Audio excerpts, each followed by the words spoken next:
pretty good looking shirt on here, I thought. So let's see if I can't pull this up. Yeah. There we go. There it is. So you've been, now have you competed in meets as well? I know you're moving some pretty good weight on your Instagram out there.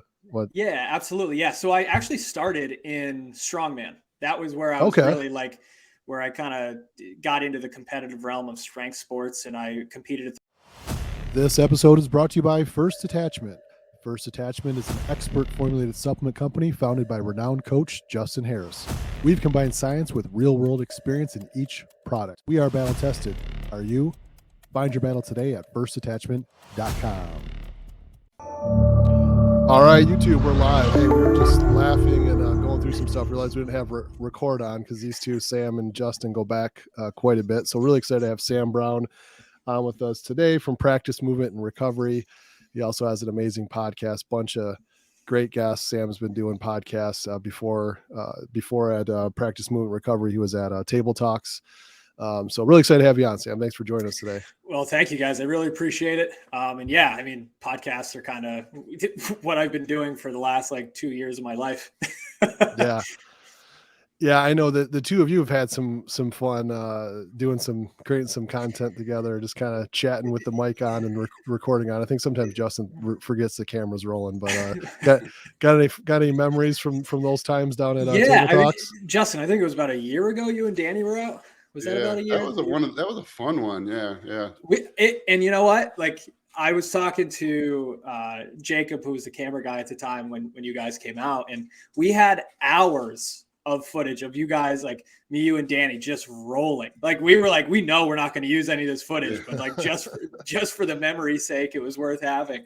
It was amazing because that was the first time I'd actually been able to meet you in person, and I'd been talking with Dani for a while, and we had a really good connection. But to see just you guys in person and rolling with whatever topics came up, and it was just I was just sitting there like a giddy schoolboy, just taking all this information in, because it's you guys just loved educating, you love talking, and you love just being a part of that environment. Because Justin, you've been to Elite so many times, but for people that don't know, it's you walk into that gym and you're mesmerized. You're holy crap! This place this is crazy. This is Candyland for meatheads. I think while we were doing that podcast, or before, Steve Goggins was in there deadlifting 800 pounds in the corner, just no music, right. just happened to be in town. It's it's just the wildest environment. It's you walk in. Well, the best is because if you go in through the main entrance, you enter the gym from the back door in the bathroom. So you're you walk through this little bathroom, and it's an office, you walk through the office and you go in the bathroom and you're where's the gym? And somebody oh, it's just, through the bathroom. And you're okay, this little hallway, I'll walk. And then you walk in and it's this massive gym. And there's always a world record holder just doing a personal workout somewhere. And hanging out. What's funny is on my podcast, the Troponin episodes with Dani, we do a little thing, team lift happy or lift angry. And where that came from was from that workout, because I had just seen went to the theater and watched Sing 2 with my daughters. and we were joking about it. And I said that, I like to lift happy. And so I remember I did a deadlift to one of the songs from Sing 2. Whatever the one that Wolf sings, right? Yeah. That was what you're talking about. Yeah. But it's funny because we had that footage and we had to take the audio out of it because we couldn't get copyright struck. The other thing that happened that day, which made me truly believe you're one of my favorite human beings on the planet, is you were deadlifting. I think we worked up to 6 plates or something that day. And you were setting up for this heavy deadlift that a lot of people wouldn't be able to touch in their lifetime.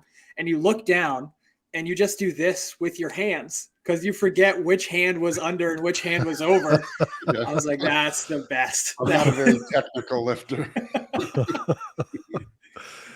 Yeah, no, I will say, I think one of the videos I remember when you guys were both down there, watching Dani just tear it up. I'm oh man, I was I need to pack a lunch. I need to go work on my deadlift for it, because just seeing Dani last weekend, I was I got to be able to at least deadlift as much as Dani before I see her. I mean, I weigh 110 pounds more, so. Yeah, she did 405 for 12 or 13 reps. Yeah. I was thinking about that the other day. I was if you made me do that, I'm I don't know if I could do that right now. I think I would need to train for it. I know that's the way when you deadlifting with a 140 pound female and you're getting worked. Unbelievable. Her work ethic, man, is next level. Like it's so cool to be around that sort of energy. And again, from being like having my time down there, like especially around the Arnold, like you had said, Justin, people are coming in that are world record holders and they're just training, and you get so desensitized to what heavy is. Like Right. coming right off the street, you're like, oh yeah, I pull 5-6 plates, cool. And then you see like 140-pound women pulling as much as you, and then you see these guys walk in and it's like 8 plates on the bar, and you're like, what the heck is going on here? This is next level. Yeah, we were down at Hidden Gym last weekend in Texas and did a seminar there, and Dani and David, we did like a training group. There's probably 12 of us, like 3 groups of 4 or whatever, and Dane just comes right over. She's like, slower, hold it at the bottom, slower. And the whole time I'm like, get away from me, lady. But I'm just like, thanks for doing that, Dani. Like 7 sets later, I'm like, for the love of God, like I got a flight I got to get on after this. You got to fly back to Michigan, then to Canada, and then to California, all in the next 36 hours with ruined legs. Oh yeah. And they got the gym pin on the adductor machine. I'm like, this isn't good. I'm like, when there's massive 300-pound men grunting doing adductor movements, like, again, I'm 250, not me, but there's these massive humans in front of me. I'm like, oh, for the love of God, like, what am I doing here? And it's funny because a lot of like the comments that you would get, obviously you guys are on the internet, you see comments all the time, and like the comments were always like, oh, that's really cool that they brought this weird Sam guy in to like make everybody else look really, really good. Like, I'm just like, oh man. The comments are brutal. But we're off air. We were talking about this, but Elite just posted a video from the last time we were down there. And if you want to be humbled, put something out on the internet, because the people just let you know how terrible you look or how far. What a fall from grace! I used to look up to that guy. Jeez, I guess everyone gets old. I got the worst comment ever. I think it was about a year ago. It was about the time that you guys came out. The comment was, I don't know what it is. I just don't like this guy. I was like, ow. I'm like, call my mom names or something. But like, that's they hate you so much that, like, because there's that weird draw, like that's how Facebook, all the algorithms work. They hate you so much that they now actively search you out because they're mad at you. It's like, yeah. We ended up like in the back end settings, we kept seeing like keywords that would pop up, and they were just like, oh, look at Bill Burr trying to lift again. And I was like, oh man. Nice. You gotta love the comment section, right? They're really helpful. I'm sure we'll get some on this one too. So it's all good. But so what you were at Elite for how long again? Just I think a year and a month or 2. It was a pretty quick turnaround there. And are you from that area, or how did that come about for you? Yeah. Wild story. So it was at the tail end of like 2020. I was working at I was the director of health and wellness at a corporate training facility. And I saw that EliteFTS posted up, oh, we're hiring like an in-house coach. And I was like, like, all right, like I'll throw my hat in the ring. Like this is like, obviously Elite's been around for forever and has such a good history of amazing athletes and coaches. And I was like, these people aren't even going to open my email. Like there's no way that this is going to work. But I sent the information in, and luckily enough, like I had a few people kind of vouch for me. Murph up at TPS was he was actually one of the biggest reasons why Dave even opened my email. Was just the history that I've had with Murph, and even Matt Mills, who again is up in this New England area. And it was, to this day, I still remember I was coaching at the time. So I was coaching my athletes when I wasn't at the health and wellness facility.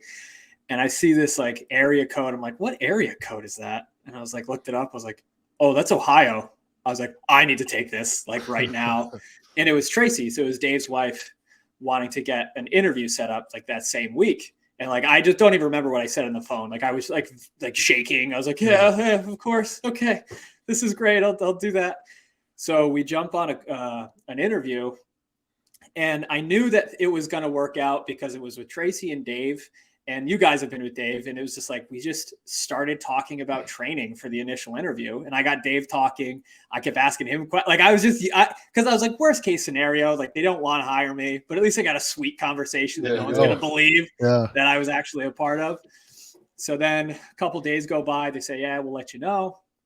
And then they're like, hey, we want to get you in person for an interview. And I'm like, even better. Now they can say no to me in person. This is going to be great. I get a trip to Ohio.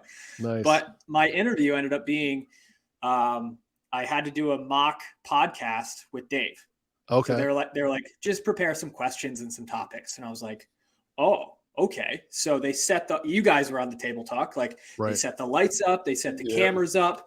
They actually they used to turn the lights off in the gym. So it was only the spotlights.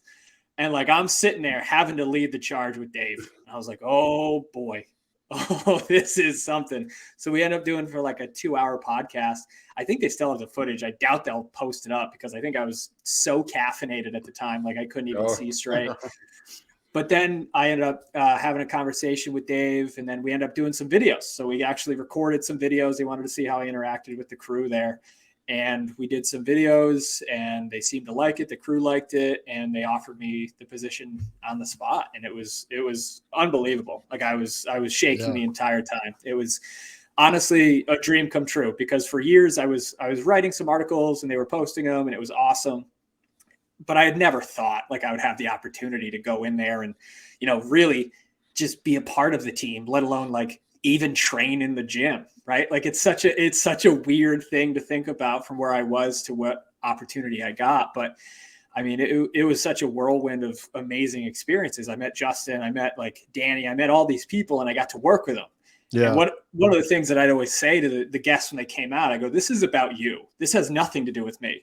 If this is the Sam show, we're all in trouble, right? Like I just try to allow the guests and their expertise to really flourish and to be shown. So I really liked being in the position I was, because I could ask the questions. Like I was so interested in what everybody was doing and what everybody was, bringing to the table in terms of experience or knowledge or whatever, that I was like, I need to be able to be in a position where I can allow their knowledge to shine and to be that person, that like connection to the audience. So man, it was unbelievable. Even to this day, I'm like, what did I get to do? Like I would look on YouTube to this day and I'm like, oh, I remember that. That was kind of cool. That was like a fun time. I don't believe that at all. Like that's crazy.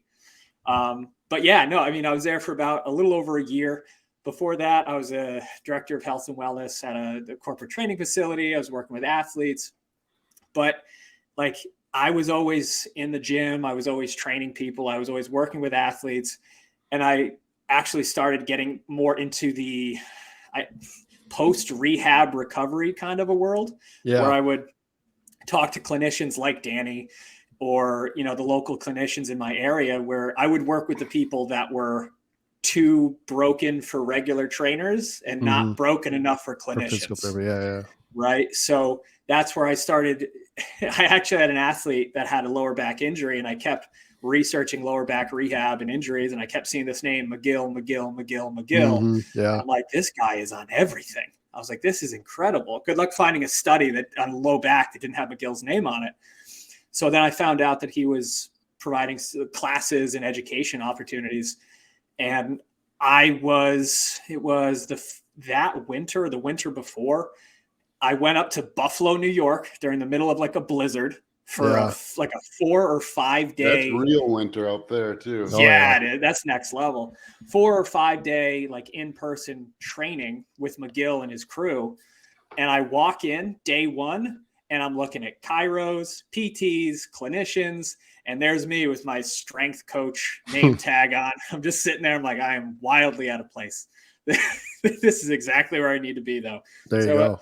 It was a cool experience. And I mean, it's something that's allowed me to have better conversations for my athletes and my clients and the people that I work with that are hurt and broken and have things going on. And it's allowed me to have amazing connections. Dr. McGill and the BackFit Pro team do such a good job of, not only supporting us and educating us, but allowing us to learn and grow and develop with them. And it's amazing to be a part of that team as well.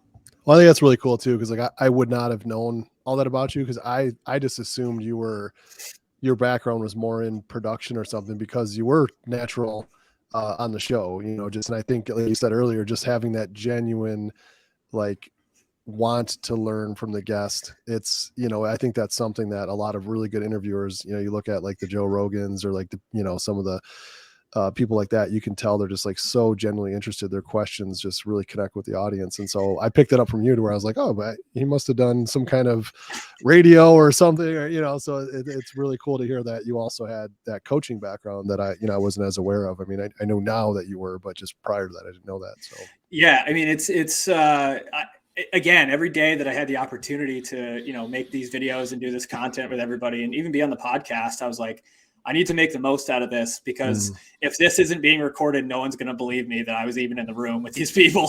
Sure. Yeah, no, it's and you were what is there a specific type of athletes you were working with more yeah, than others, or New England, there's a massive baseball population.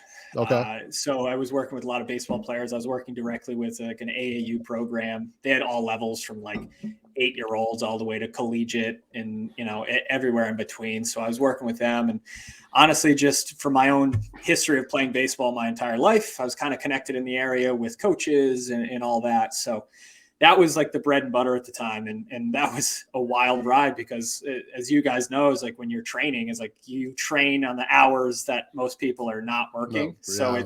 it's that split shift. I was doing the director role during the day. During the nights or early mornings, I was training my athletes or my clients. And then I would see like low back pain patients, or clients rather, like on the weekends. So I was just trying to make it all work. And Yeah. it was a wild ride. What baseball? Tell me some more about baseball. Baseball was my life until puberty hit, and it turned me into a football player. Well, it's funny. I played baseball for about 20 years. I think I had gotten to the point where I was sick of it. Like it wasn't fun anymore. I was gonna play in college, but then me and my high school coach got into a little bit of a tiff, and we've exchanged some words at the time, and there was a lot of stuff going on, but it was always something I loved. I was a catcher, so like I worked with all the pitchers. I was just kind of the anchor for the team in terms of whatever they were doing. But man, it took a toll, right? It took a toll on my body. It took a toll just even on my everyday existence, because in New England we only get like 3 good months of weather. The rest of it, you're hitting inside, or you're trying to make the best of like that first warm day.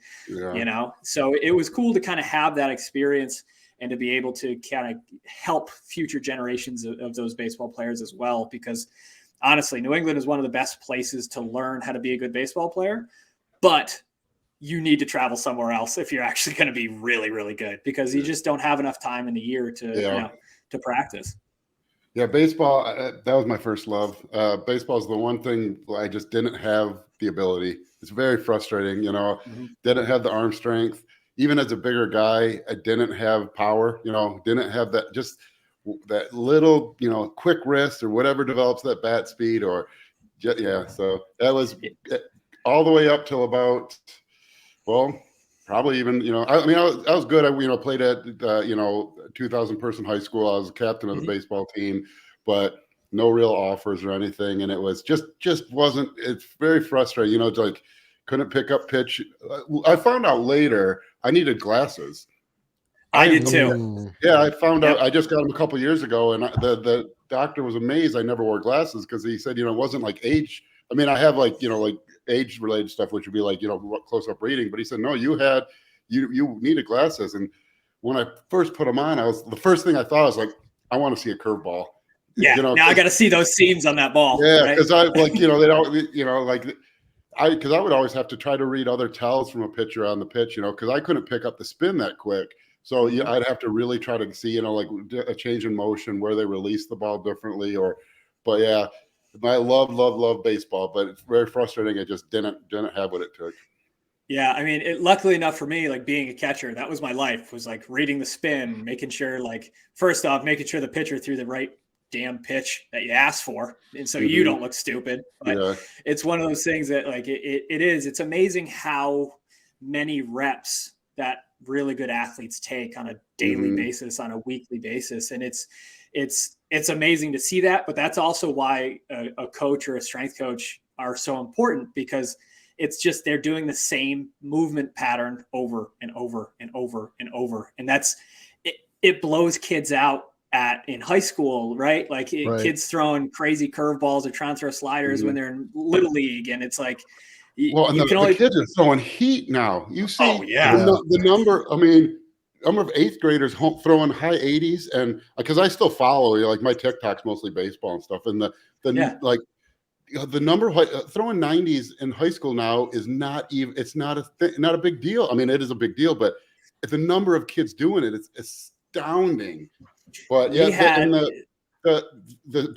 I'll go off on my little rant here, and then, but this isn't my podcast, so I'll stop after this. But the over specialization, and baseball's a big one where kids really specialize in it, and because it's a pretty unique sport. But the problem is you need to be a full athlete to avoid injury, or to be better at avoiding injury. And if you look, something like 97%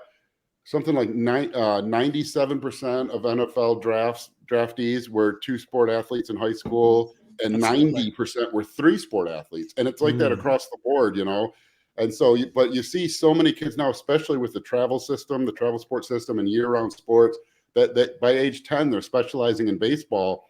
And when that heavy amount of work on such specific movement patterns with no variation in other athletics, it's a recipe for disaster. And I see so many parents pushing their kids into sport specialization before they're even teenagers. And I mean, I think it's fine. I think it's kind of moving out of that now. I think it's kind of shifted past that a little bit because people realize, but I just see that in there because I coached travel softball for years when my kids were growing up. And even then, even with the girls, by 9U, you had parents, no, my kid's a softball player. It's like, no, you don't know what they are till puberty. This girl might be 6'4" and be a volleyball player, Right. Absolutely. And it's just like with bringing it back to the training world, is like, if you're only doing squat, bench, and deadlift, like there are going to be these overuse injuries that kind of flare up, right? It's like, you need to shift to an off season, build a foundation, because the wider your base is, the taller your peak can be. But it's one of those things that it is frustrating to see like middle school, high school athletes that are so committed to their sport. And it's like, you need to spend time away from it. Yeah. You still need to be an athlete.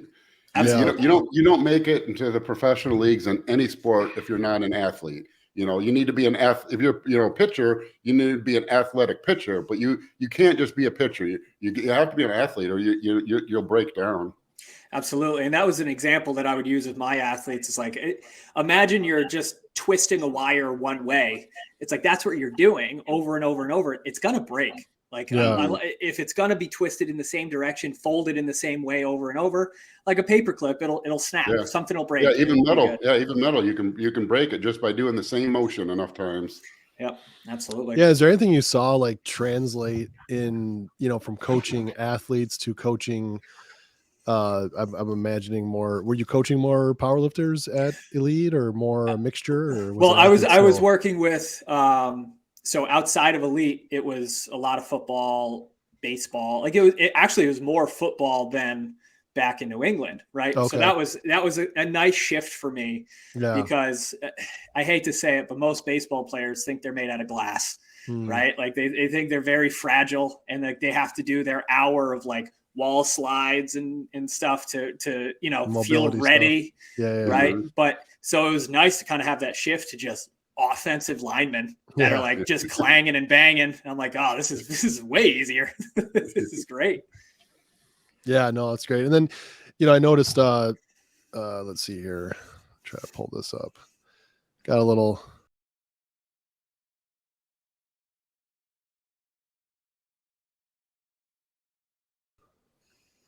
pretty good looking shirt on here, I thought. So let's see if I can't pull this up. Oh yeah. There we go. There it is. So you've been, now have you competed in meets as well? I know you're moving some pretty good weight on your Instagram out there.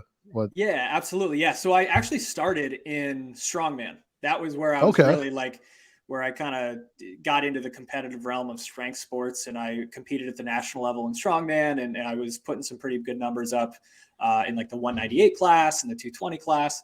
But then I moved out to Elite, and this all started, geared lifting all started as a joke. It was my training partner, Adam, that was like, here, throw these briefs on that are too big and they're fluorescent orange. I was like, cool, I'll put these on. So like we were squatting one day and Dave's like, what are you wearing? I was like, oh, briefs I found. He's like, oh, okay. Well, try bringing your feet out a little bit. And like all of a sudden I just kept showing up and throwing some briefs on. And like, it was like, okay, well now I guess I'm training this way. Now I guess I'll compete. So we trained, me and Adam and the crew out there, we started training for a meet, and we all picked the same meet to compete at. And we actually ended up doing a video of like a recap of my 6 months or 8 months of learning geared powerlifting, because I really wanted to experience the history of EliteFTS. It's like, if you're going to learn how to geared powerlift, it's like you learn there, right? And it's like I was drinking from a fire hose. I was learning from Dave and Todd and Joe Amato out there, like all these old school West Side guys. And like, I'm wearing gear that doesn't fit. Like this stuff is made for people that are 240, 250. And my little 205 self was like just swimming in this stuff. And it was the best experience because I was so new. Like I was such a rookie at all of this stuff that I was just absorbing as much information as possible. And it was really cool to be in that sort of position to just learn. Every training session, it was me just learning just how to get better at this crazy geared lifting thing. And my training partner, Adam, Justin, I think he's worked with you for before in the past. There's a couple names in that that you had tagged. The Phoenix Performance just signed with me too. Oh, perfect. See, Tom is, he's another one that's looking to bench 1,000 pounds at like 220. Wow. So it doesn't make sense. And every time I go there, because I still go there every 5, 6, 7 weeks just to get another training session in and kind of visit the guys and see how they're doing. It always blows my mind. And I'm like, this was my everyday. It was like, all right, this guy's over here at 210 pounds, benching 750 for reps. Little Adam weighs, I think, 119 pounds now. I don't even know what he weighs, but he was always like a 165er. He squatted 800 pounds. Wow. Like people can say what they want about gear. You still have to stand up and unrack the weight, and you still have to commit to that lift, right? So it was just amazing to be so new and so bad, just so bad at this thing, where all I had to do was just show up and learn, and I could just slowly start to get a little bit more ingrained in it. And it's been an amazing opportunity. And I actually have a meet in September, I believe, or September or August, I forgot, out in Vegas that I'll be doing. Turning it into a vacation too. Like, nice. My girlfriend Sarah is going to be competing, I think on Friday. Then I compete on Sunday. I have a client competing Saturday. So it's like going to be a fun weekend of powerlifting. But again, the relationships I've been able to build and the people I've been able to meet. Like I met Jimmy Kolb, and he's just benched 1,300 pounds or something ridiculous. Wild, yeah. And to see that in person, and it was kind of a grind too. Like that's because the big lifts. I mean, you say what you want about like shirted benching and stuff. It's a unique sport, but like to grind 1,300 pounds how does that even work?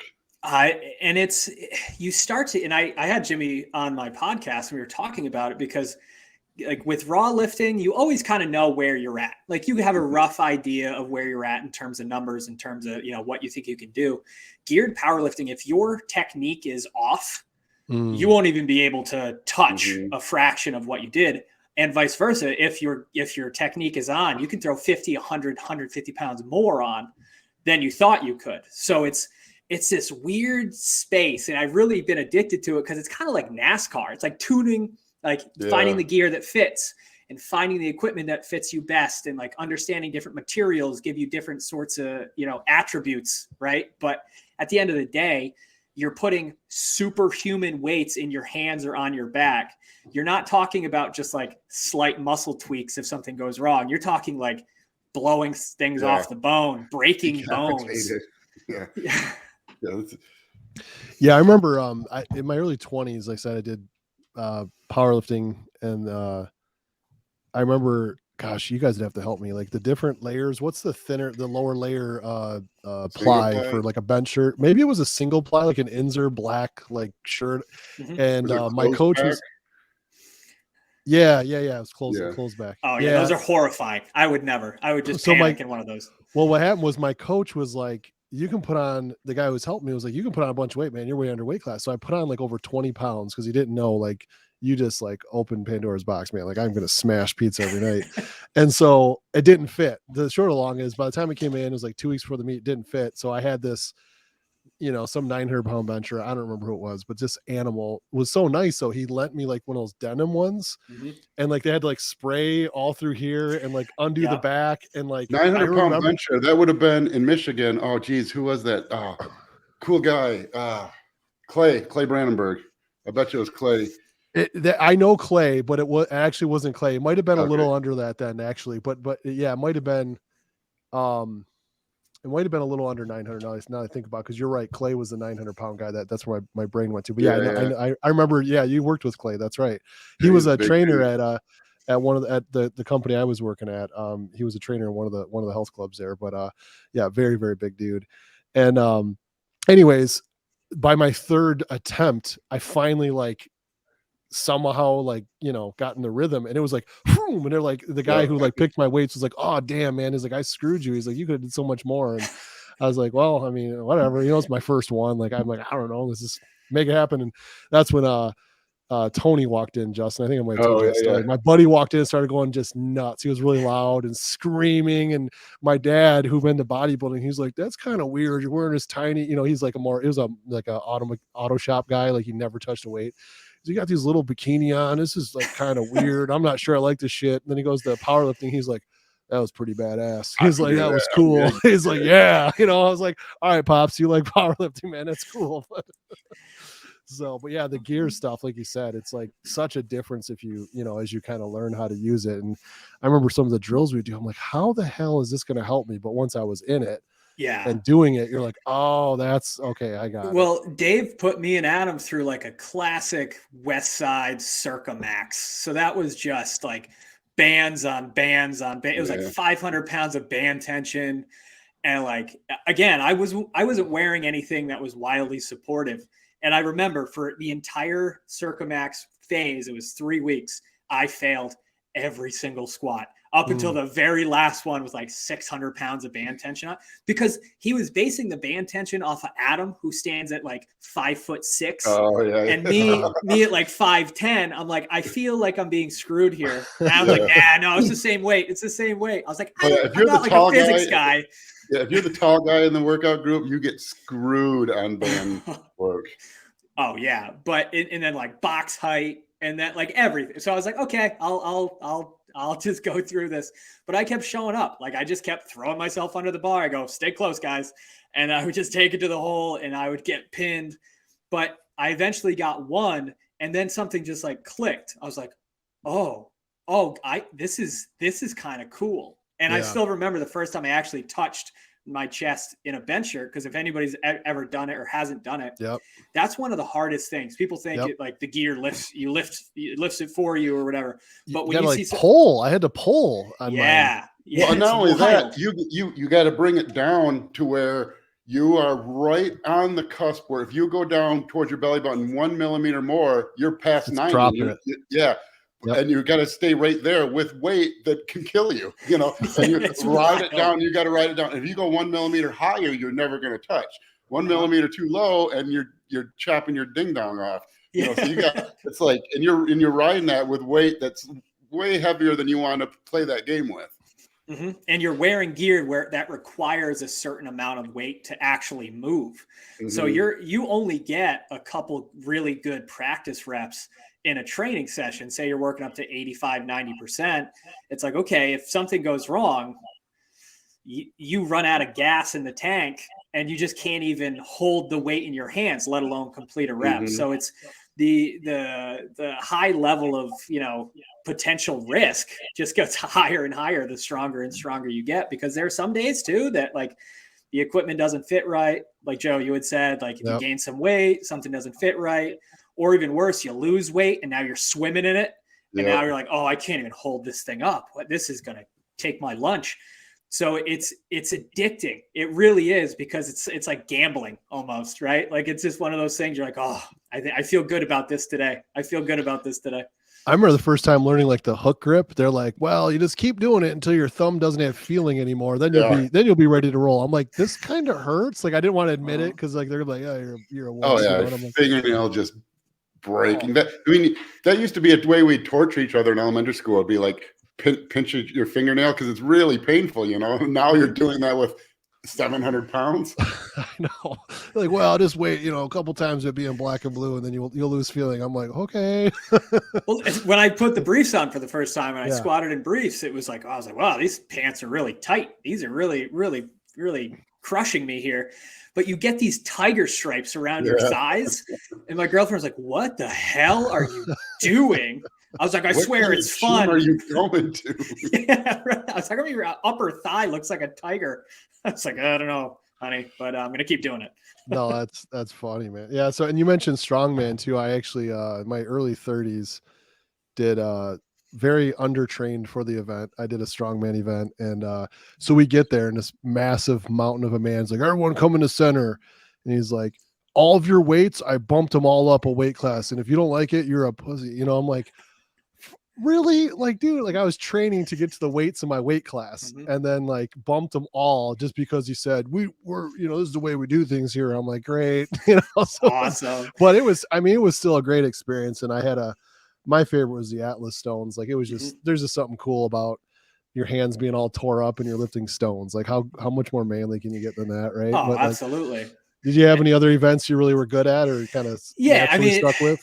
In strongman, stones were great. Farmers were great. It was anything moving was always a better fit for me because I was strong in the moving events. I just lacked the static strength. So it's like, okay, get rid of this deadlift. Like, yeah, okay, I'll get like third, fourth in the deadlift.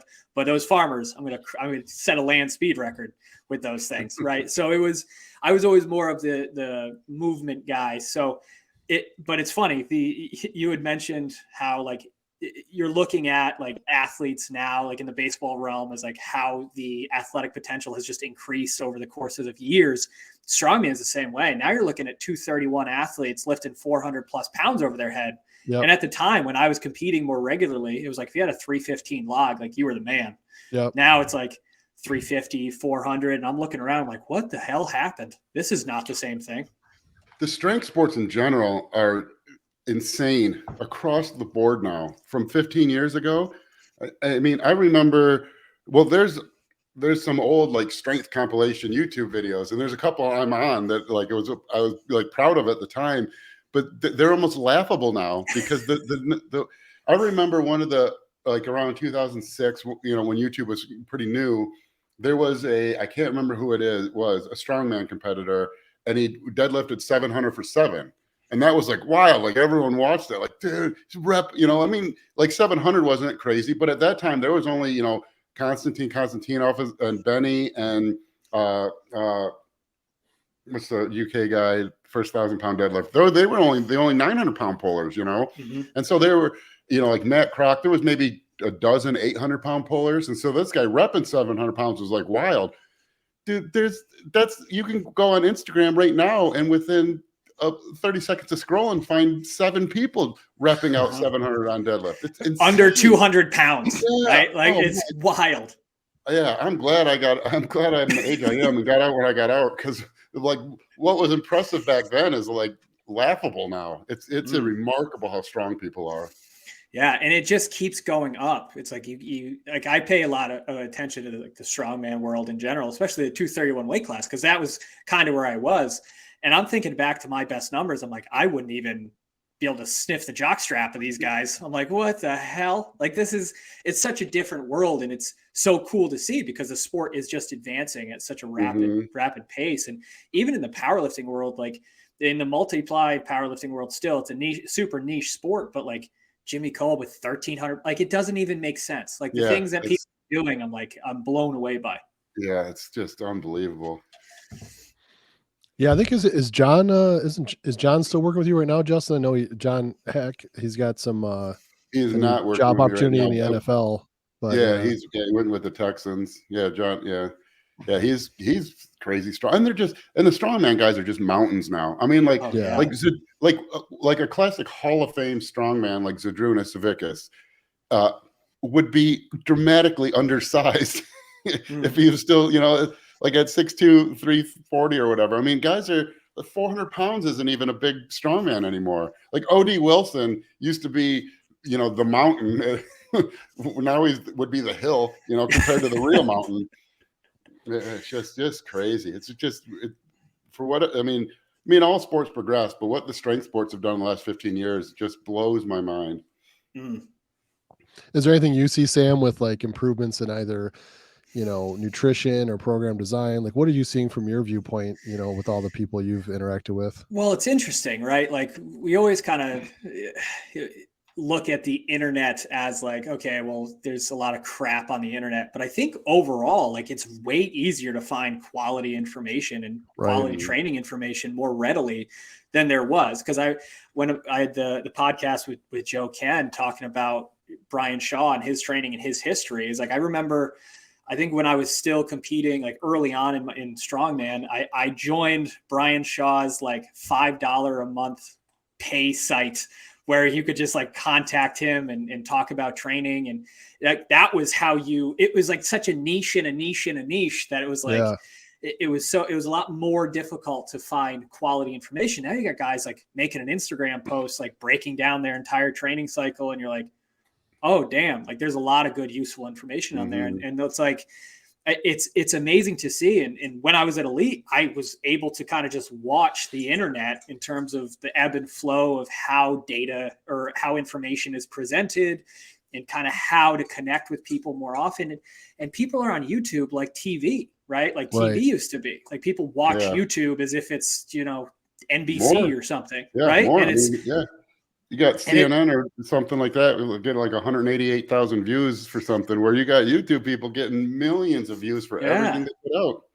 Absolutely. And I mean, there's obviously the good and the bad, because there are obviously some people out there just kind of trying to, make a quick buck on stuff. But I think overall the bottom has just raised up, and I think people just have more knowledge more readily available, and they're just making better training decisions overall. Like I think realistically, one of the best parts about the internet is how quickly information can spread, right? And especially if you even jump on Instagram, it's like you just go through people's stories and you can find world champions in whatever you want, and you can follow them and you can even interact with them. It's like they do Q&As all the time.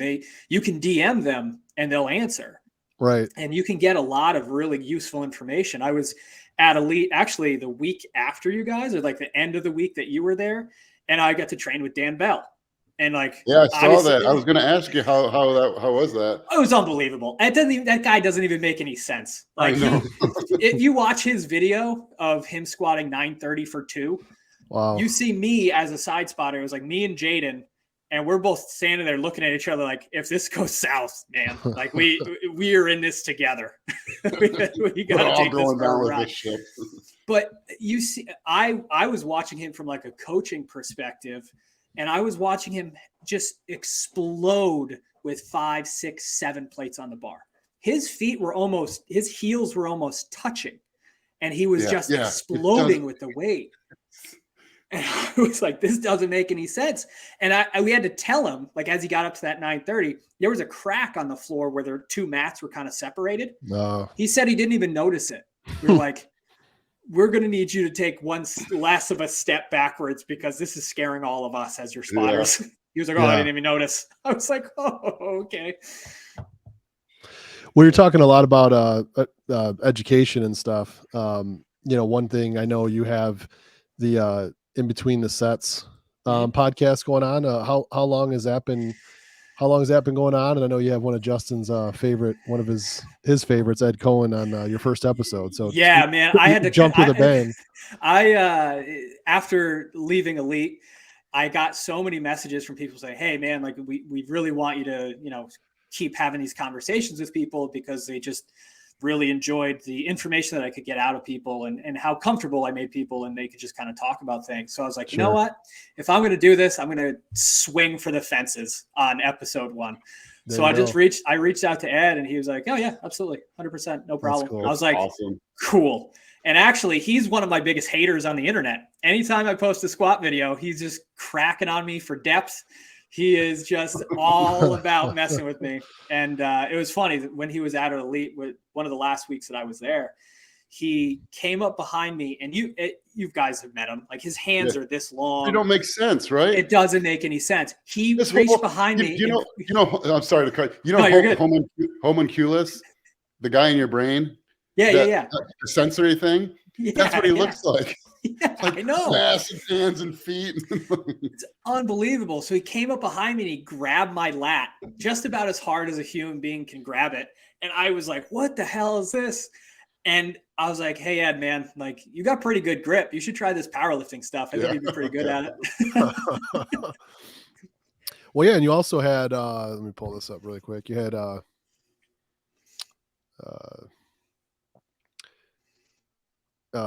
Amber on from Yep. I had Amber Hansen. I had Jimmy Kolb. I had Dan Bell on there as well. I've had a lot of really just amazingly strong people. And the coolest thing is I got to train with Amber for months. And it was just amazing to watch a woman so strong and so humble. She's probably one of the nicest human beings on the planet. Unbelievable. Right. So I tell people, I was like, this is also kind of for selfish reasons, because I want to learn as much as I can from these people too. Right. It's like, I'll initiate this conversation and record it and share it with everybody. But realistically, I'm like, hey, I want to learn this. I want to learn as much as I can from these people. And that's why it's a labor of love, right? It's really a lot of fun to be able to connect and have these conversations. And it's just unbelievable how open they are to talking about their training and talking about, what works for them, what doesn't, how they got to where they are. And that's the sort of information that I wanted to kind of collect with these people. And that's why I named it In Between Sets, because I wanted to feel like the conversations that you have if you were to go train with them. Because luckily enough, I had the opportunity for over a year to literally train with everybody that came out to Elite. And I noticed, and we kind of changed how we did the videos after a few months. It was like, everybody, as soon as the camera came on, everything changed. It's like everything got very strict, right? And all of a sudden I was like, just keep the camera rolling in between videos. You never really know what sort of conversations that you can pick up and that when people are comfortable. So that was always my biggest thing, is like, there's nothing more comfortable than training with somebody and you just both crushed your set of squats. And now you're like, oh, how'd that feel? Oh, I used to do this when I was younger. I used to do, like, you should try this. And it was just so insightful to be a part of that with these people that I wanted to share it to an audience, because I know how lucky I am. I know how lucky I was. And it's like, I want to share that with as many people as possible, because at the end of the day, not everybody can say that they went to Elite, got to make videos with the strongest human beings on the planet, and then like talk about it. And like, it's so crazy. Even to this day, I'm like, what the hell? Like, how did that happen? That's wild. Yeah, no, that's really cool. And I think that, that your podcast, how many episodes you up to now? I think we're at 20. We're about to get 21 on Monday with Joe Ken. So that'll be fun. Yeah. No, I see it popping up. So definitely for those out there, be sure to check that out. Give it a listen. I'm sure there's a lot of really good tips and nuggets there. So good stuff. Any other stories about Mr. Harris? I know in a little bit here we'll get to our rapid fire information, but well, it's funny because when Justin doesn't know this, but when Justin and Dani were coming out, Dave was like, all right, you need to research everything you need to know about dog crap training, because Justin is like Captain Dog Crap Training. So it was a week. I was on forums from like 2004. Like I was reading the most like debaucherous stuff on the internet, just like siphoning through information. But the best conversations, like with me, you, and Dani, it was just sitting at the table and just like, I think people forgot after COVID, after having like to be stuck in their homes for forever, what it was like to just be in a situation with people and learn and talk. Right. Yeah. And that was like one of the ones where it's like, man, I wish we didn't have to record anything, because it's like, I wanted to keep this time and keep this experience to myself selfishly, because it was amazing to be across from you and Dani and having Dave like kind of on the podcast and just be able to just shoot the shit with everybody. And it was entirely like a next level experience. And I am so humbled to be able to even be at the table, literally and figuratively, of course. But it really is what drives me to this day, is to like, those experiences were so important. And the information that was shared is so important to help everybody get better. It's like, I have to do this. Like, I would be such an ass if I didn't share these conversations and these experiences with everybody. So that's essentially why I started the podcast in the first place. Is it's like, these people will talk to me. If they'll talk to me, they'll talk to anybody. So I think I just wanted to kind of share that with everybody. And like I said, knocking out of the park with Ed on the first episode, I was like, awesome. Okay, we're doing this the right way. Yeah, that's like, Ed's like Michael Jordan or Tiger Woods, or like if you're a powerlifting fan, that's as big as it gets. Absolutely, and he's pulling really 900 pounds, 2-hour weigh-ins at 220. I mean, just across the board. I mean, from 84 to 2004, he was like the best in the world. Yeah, and he's just so technical too. To this day still, whenever if like someone wants to ask me about the deadlift or about form, or just like a lot of, now that my kids are getting older, parents will be like, hey, I know you work out my son, could you give me teach him how to deadlift? Ed's got the two deadlift videos from Super Training, sumo and conventional, and no one else can even be like the best in the world as far as explaining how to do one of them. But both forms of deadlift, either anyone listening, if you want to know 100% how to be the most efficient deadlifter on earth, watch either of those videos. And he simplifies it in a way that you can understand it. Yeah, like spread your taint. I mean, amazing. It's like, oh, that makes sense. That explains it exactly. No, it's good stuff. It's actually funny. It's kind of what you were saying earlier.